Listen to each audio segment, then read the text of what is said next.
all to my channel Fast Education.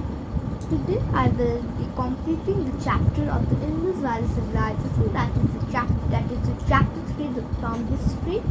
So first I will complete this chapter, then I will start a new chapter from the other subjects also. So we have done up to page 25 art and craft. Today we are supposed to start with page 26, the pottery. So as we learned in the previous videos that the Indus Valley Civilization had an exceptional standard of town planning and architecture, and they were very much advanced. They were very much advanced in the thoughts, in their beliefs, in their experiment, in their planning, and in their religious beliefs. Now, the Indus Valley Civilization, they also maintained a proper hygiene. How they maintained? They made wide roads.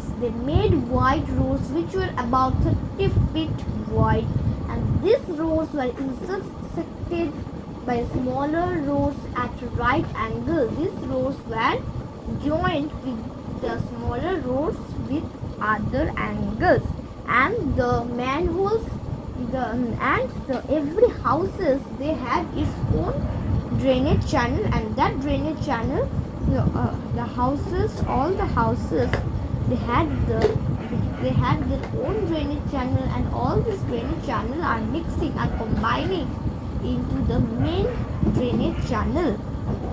Now the manholes, they were inspected and cleaned, and in this way they maintained a proper hygiene.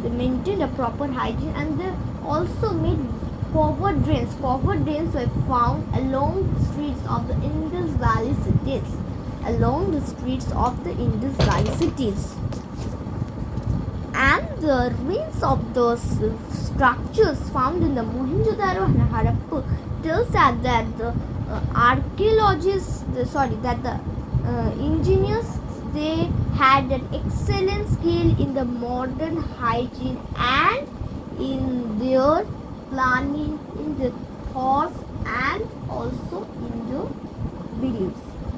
And there were many dwelling houses. There were the dwelling houses, many different type of different shape of dwelling houses of different shapes, size have been found along the streets of the Indus Valley cities. And single-storied and double-storied, both single-storied and double-storied dwelling houses which were made of bird bricks were found along the Indus Valley streets.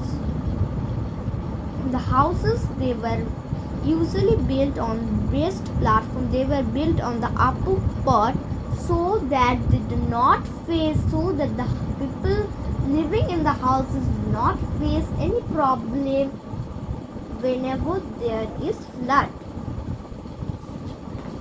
Then we learned that out of these dwelling houses, the three most interesting structures, the three most important in public structures have been found in the Indus Valley sites, and these three structures are the Great Bath and Assembly Hall, both Great Bath and Assembly Hall, they are found in Mohenjo-daro, and the Great Granary, it is located in the Harappa. So this Great Bath, Assembly Hall, and Great Granary were the three main public structures of the Indus Valley, which are found at the Indus Valley sites. And we also learned about details in the Great Bath, Assembly Hall, and Great Granary.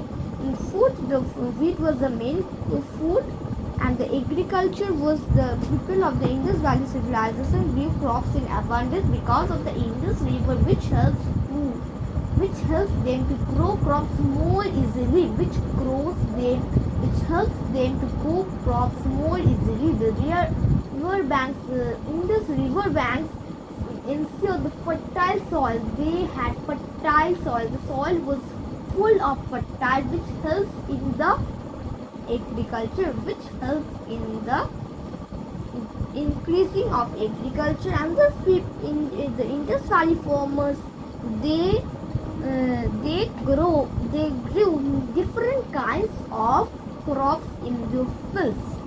And wheat was the main crop which was eaten by the people of the Indus Valley. Barley, date plum, milk, fruit, vegetables, meat, fish and eggs were also being grown by the Indus Valley farmers.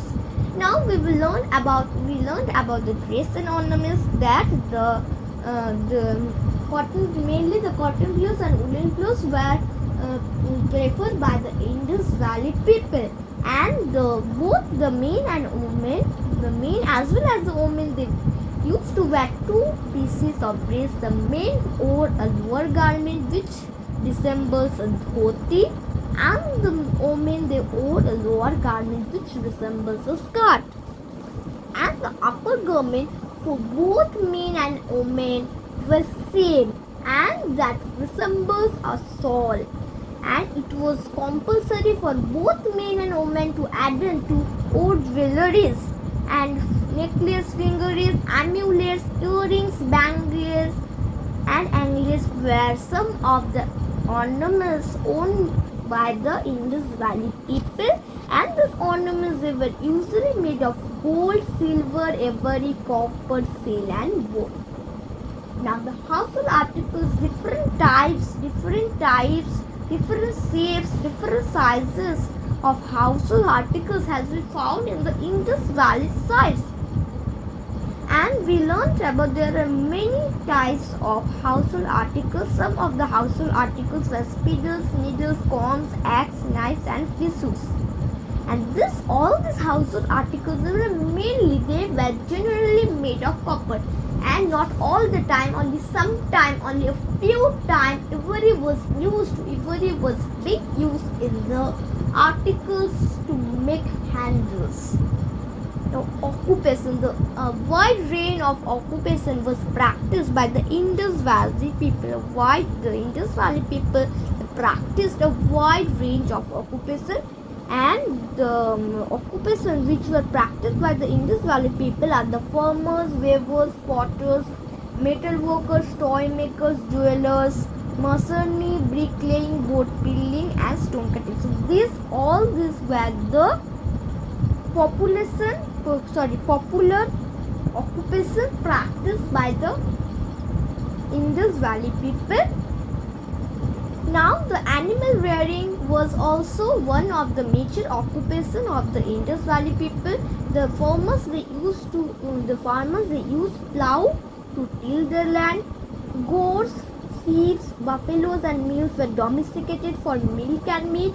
Cattle were domesticated for agriculture.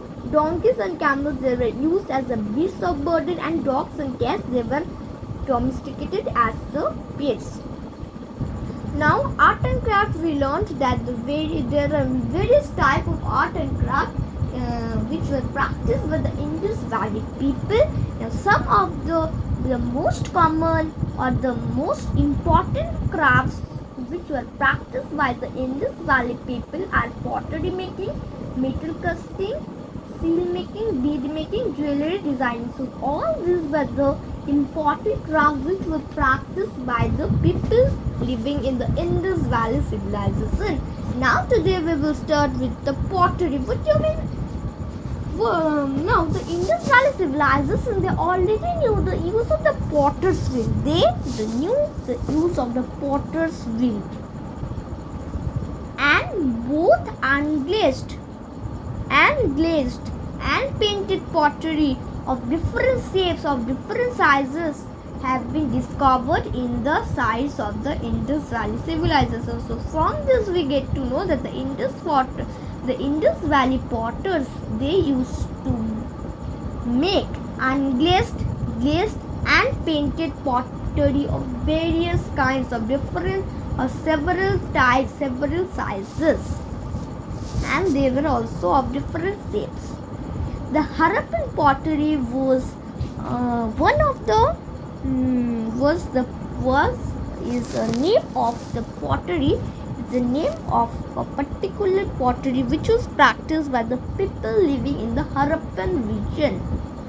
And the Harappan pottery were painted red and black. They were painted They were generally painted with red and black color, and glazed and painted pottery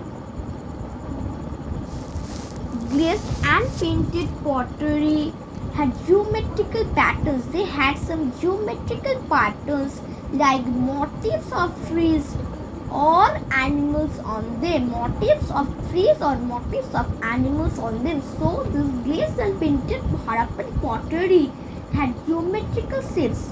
They either have geometrical shapes or they have motifs of trees and motifs of animals on them. And there is a huge number of pottery. There is a huge number of pottery discovered at the sites of the Indus Valley Civilization, and this large number of this pottery and figurines, they tell that the Harappan potters were very much excellent in their craft, in this pottery. So this pottery, this figurines, these models, they tell us about the excellent craftsmanship, craftsmanship which the Harappan potters displayed in the field of the pottery. Now, metal casting.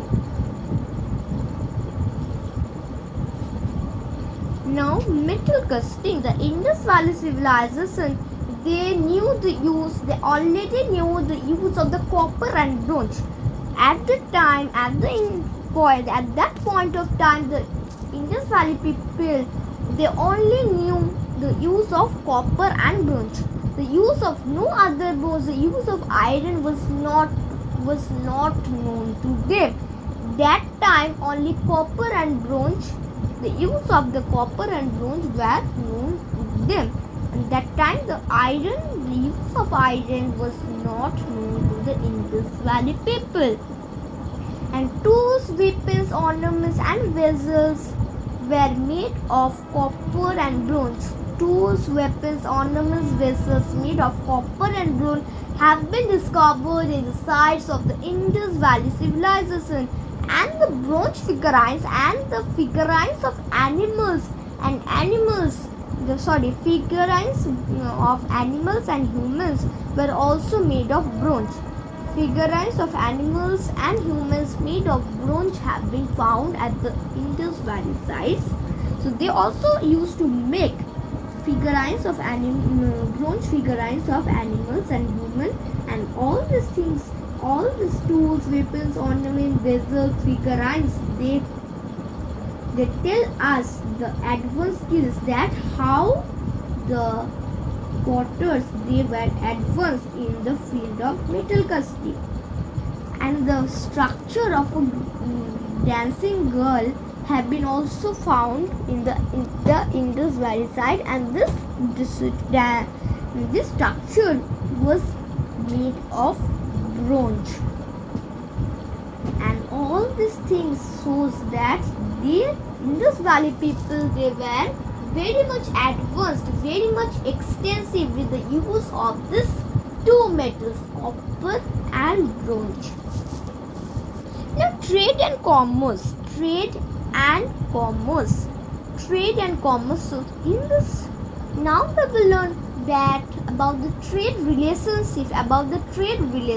Trade relation means exporting goods from one region to another region. Trade and commerce involves the system of exporting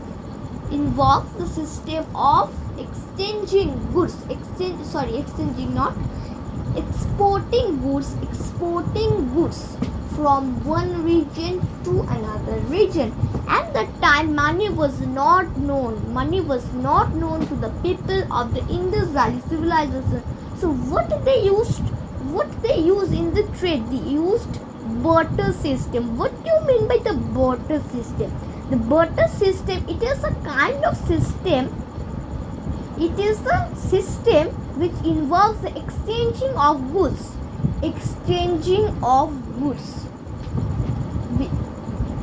without using money. Barter system involves the exchanging of goods without using money. Suppose the Indus Valley people they give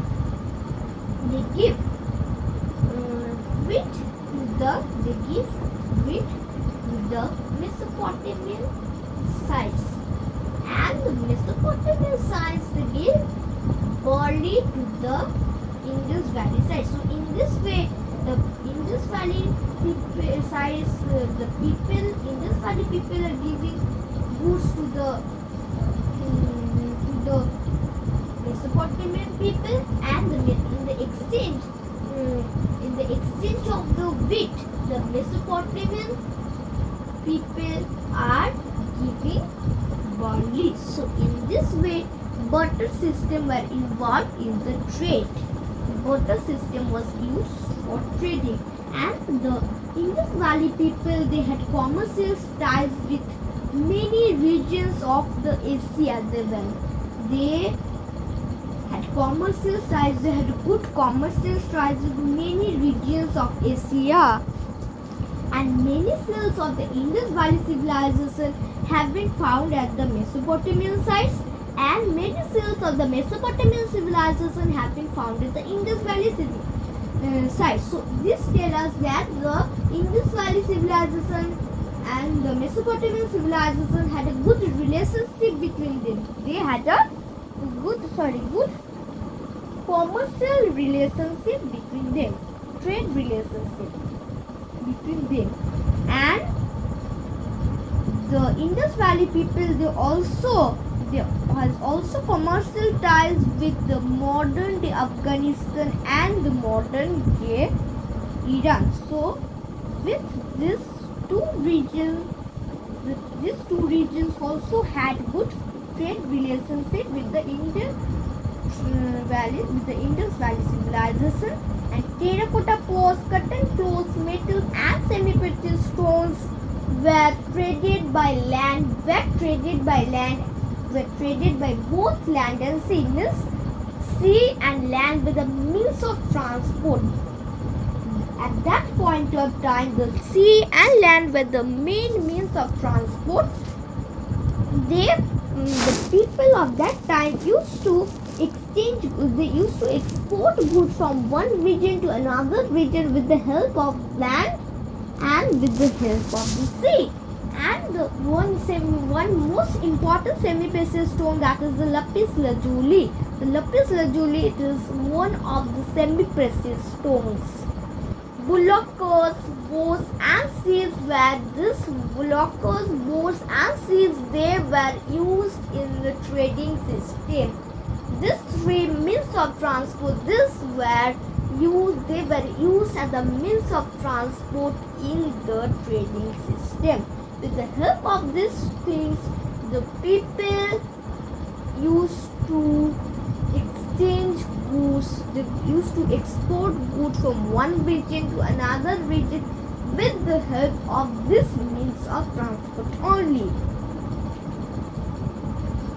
And a large number of weights and measures have been found at the Indus Valley sites. A large number of weights and measures have been discovered at the Indus Valley sites, and this number of weights and measures tell us that the Indus Valley Civilization they played an important role in the trade and commerce. They played an important role. The weights and measures played an important role in the in the trade and commerce of the Indus Valley people. So today I will not go further. Today I have explained pottery through trade and commerce, and I have explained the previous two videos in short. So the next day I think I can complete this chapter. Next day we will continue from silks to the decline of the Indus Valley Civilization, that how the Indus Valley Civilization they came to its abrupt end. So today I am not making the video much longer. So today I am ending up to trade and commerce. In the next video we will be starting with sales, and after completing this chapter I will definitely start a new chapter from our syllabus. And bye bye all.